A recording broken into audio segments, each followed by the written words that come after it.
Now you can see I have explained you this is how we are able to connect it to the machines from here only. What you can do, you can just download this, you can just copy this RDP file which is there in your machine, and you can put it on any of the devices in a laptop or anything, and using this file you can get connected. So you can see this file is there in this machine. I can see in this desktop download that RDP file is there. That file you have to copy. I'll just check the file.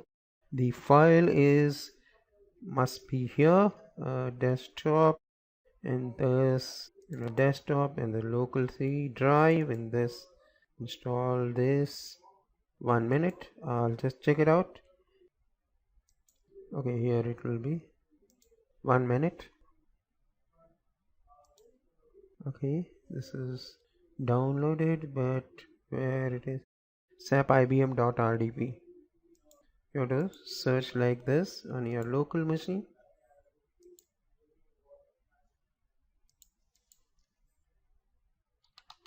SAP IBM.rdp. This is the file which is responsible for connecting your this. So if you want to know the place where it is, SAP IBM. Okay, it is trying to open directly. Should not. You click on this and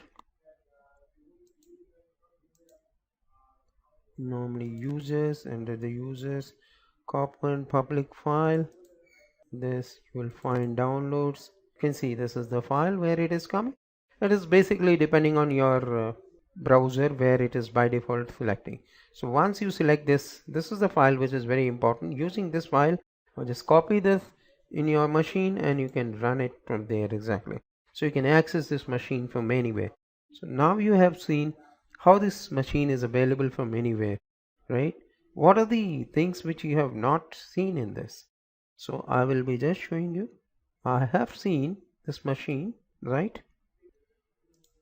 When the remote connection is removed, so we'll connect it again.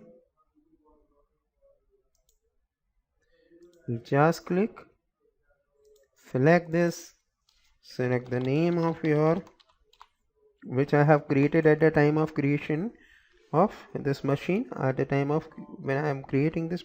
So I'll put abc@12345. I have created, I have connected to this machine. Now see, it's very easy.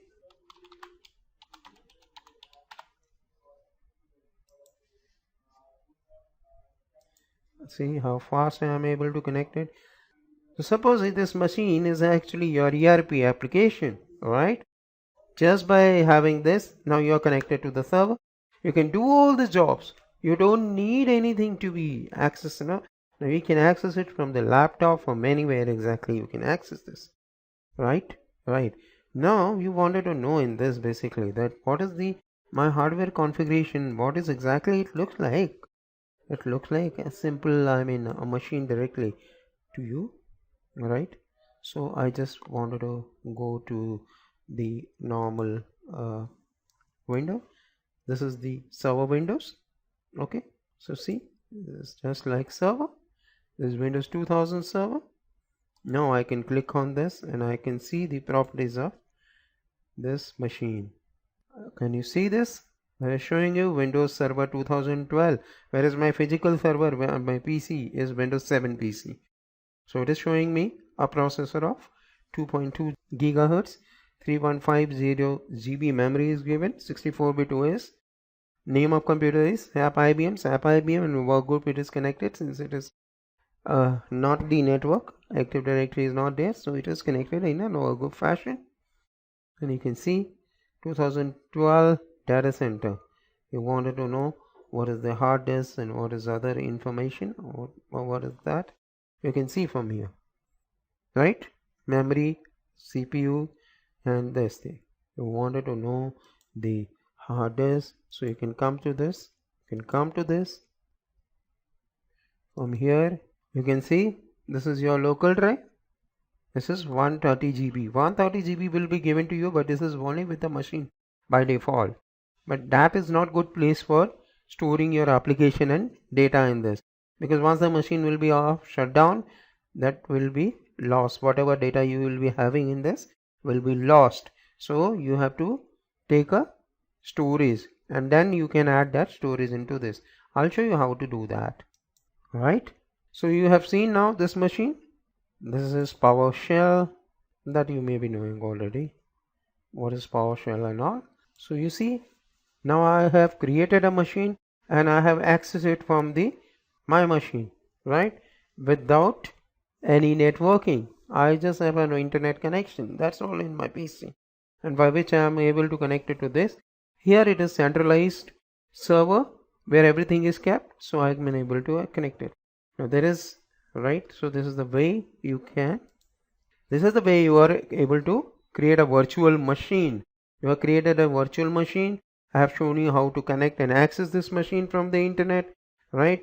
And you this machine is installed the operating system 2012 in this. You can install any application also this, or you can install a web server, you can install anything. So you can connect this. Now this is basically in a workgroup it was connected because I have not created any Active Directory and other things. But yes, I can do that. And the storage which I was telling you, these are the two storage you can see right now.